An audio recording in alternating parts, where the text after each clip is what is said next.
నమస్తే welcome to ISR 9 news. లగచర్లలో గిరిజన రైతులు అరెస్ట్ అయితే తన కుటుంబ సభ్యులకు ఏ రకంగా పనిచేస్తారో లగచర్ల గిరిజన రైతుల కోసం కేటీఆర్ అంత కష్టపడ్డారు. వారి బెయిల్ కోసం, వారి విడుదల చేయడం కోసం పార్టీ వర్కింగ్ ప్రెసిడెంట్ గా కష్టపడ్డారు.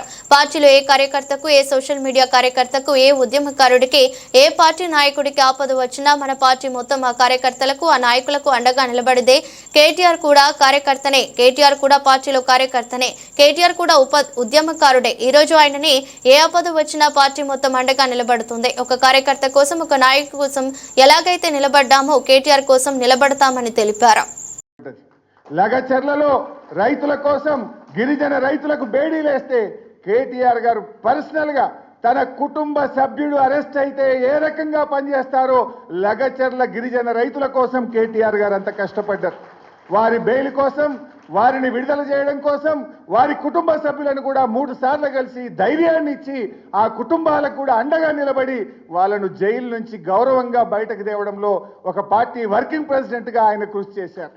ఆ రకంగా పార్టీలో ఏ కార్యకర్తకు, ఏ సోషల్ మీడియా యాక్టివిస్టుకు, ఏ ఉద్యమకారుడికి, ఏ పార్టీ నాయకుడికి మన కౌశిక్ రెడ్డి మీద ఇంటి మీద దాడి జరిగినా పార్టీ మొత్తం అందరికీ ఆ కార్యకర్తలకు, ఆ నాయకులకు అండగా నిలబడ్డది.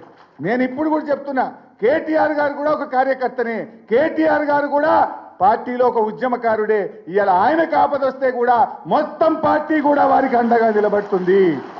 ఏ రకంగా అయితే ఒక నాయకుడి కోసం, ఒక కార్యకర్తకు ఇబ్బంది వస్తే నిలబడ్డామో, ఇవాళ కేటీఆర్ గారి మీద పెట్టిన కేసు ఆయన మీద పెట్టిన కేసు కాదు, ప్రశ్నించే గొంతు మీద పెట్టిన కేసు, ఉద్యమకారుడు మీద పెట్టిన కేసు.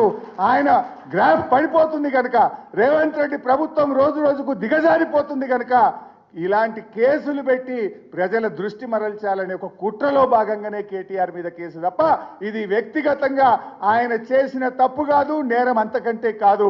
ఈ